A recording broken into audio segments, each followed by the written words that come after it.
നമസ്കാരം. പ്രധാന വാർത്തകൾ.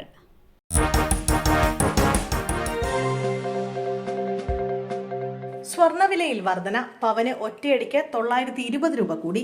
സംസ്ഥാനത്ത് സ്വർണ്ണവിലയിൽ വർധന. പവന് ഒറ്റയടിക്ക് 920 രൂപയാണ് കൂടിയത്. ഒരു പവൻ സ്വർണത്തിന്റെ ഇന്നത്തെ വില 92,120 രൂപയാണ്. ഗ്രാമിന് 115 രൂപയാണ് കൂടിയത്. 11,510 രൂപയാണ് 1 ഗ്രാം സ്വർണത്തിന്റെ ഇന്നത്തെ വില. ഇന്നലെ 2 തവണയാണ് വിലയിൽ മാറ്റമുണ്ടായത്. രാവിലെ 92,000-ലെത്തിയ പവൻ വില വൈകിട്ടോടെ 800 രൂപ കുറഞ്ഞ് 91,200 രൂപയിലെത്തിയിരുന്നു. ചൊവ്വാഴ്ച രാവിലെ സ്വർണ്ണവില 17 രേഖപ്പെടുത്തിയ റെക്കോർഡ് ഉയരമായ 97,360 രൂപയ്ക്ക് ഒപ്പമെത്തിയിരുന്നു. തുടർന്ന് വില ഇടിയുന്നതാണ് ദൃശ്യമായത്. ഈ മാസം സ്വർണ്ണവിലയിൽ ഏറ്റവും കുറവ് രേഖപ്പെടുത്തിയത് ഒക്ടോബർ 3-നായിരുന്നു. അന്ന് 86,560 രൂപയായിരുന്നു വില. ഭൂമി ഏറ്റെടുത്തതിന് നഷ്ടപരിഹാര തുക നൽകിയില്ല. കൊല്ലം കളക്ടറുടെ വാഹനം ജപ്തി ചെയ്തു.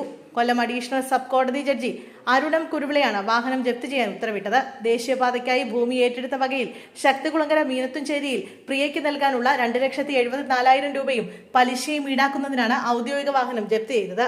അഭിഭാഷകരായ S Mithun boss, Linju സിഈപ്പൻ, prima Peter എന്നിവർ ഹർജിക്കാർക്ക് വേണ്ടി ഹാജരായി.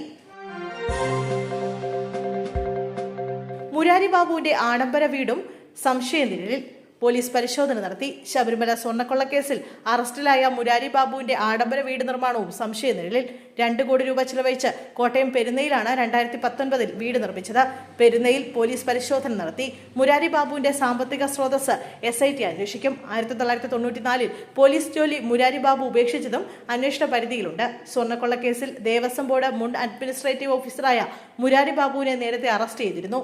മുരാരി ബാബുവിന്റെ പ്രവൃത്തി ശബരിമലയുടെ പ്രശസ്തിക്ക് കോട്ടം തട്ടാൻ കാരണമായെന്നും മുരാരി ബാബു സ്വർണ്ണപ്പാളികളെ ചെമ്പുപാളിയെന്ന് രേഖപ്പെടുത്തിയത് മനഃപൂർവ്വമെന്നും റിമാൻഡ് റിപ്പോർട്ടിൽ പറയുന്നു.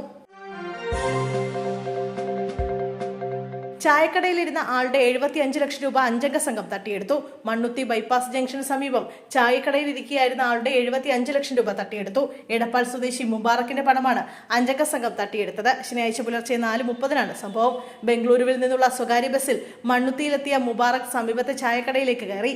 ഈ സമയത്ത് കാറിലെത്തിയ സംഘമാണ് മുബാറക്കിന്റെ കയ്യിൽ നിന്ന് ബലം പ്രയോഗിച്ച് പണം തട്ടിയത്. തന്റെ കയ്യിലുണ്ടായിരുന്നത് കാർ വിറ്റുകിട്ടിയ പണമെന്നാണ് മുബാറക്ക് മൊഴി നൽകിയത്.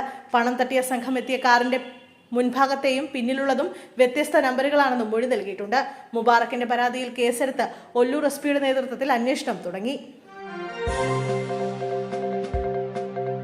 2020 മുൻ ജില്ലാ കോർഡിനേറ്റർ അസ്ലഫ് പാറേക്കാടൻ CPM-ൽ. മുൻ CPI നേതാക്കൾക്കൊപ്പമാണ് അസ്ലഫ് പാറേക്കാടന്റെ CPM പ്രവേശനം. CPM Edathala East, West local കമ്മിറ്റികളുടെ നേതൃത്വത്തിൽ ഇവർക്ക് സ്വീകരണം നൽകി. CPI മുൻ ജില്ലാ പഞ്ചായത്ത് അംഗമായിരുന്ന അസ്ലഫ് പിന്നീട് 2020-ൽ ചേരുകയും ജില്ലാ കോർഡിനേറ്റർ ചുമതലയിൽ പ്രവർത്തിക്കുകയുമായിരുന്നു.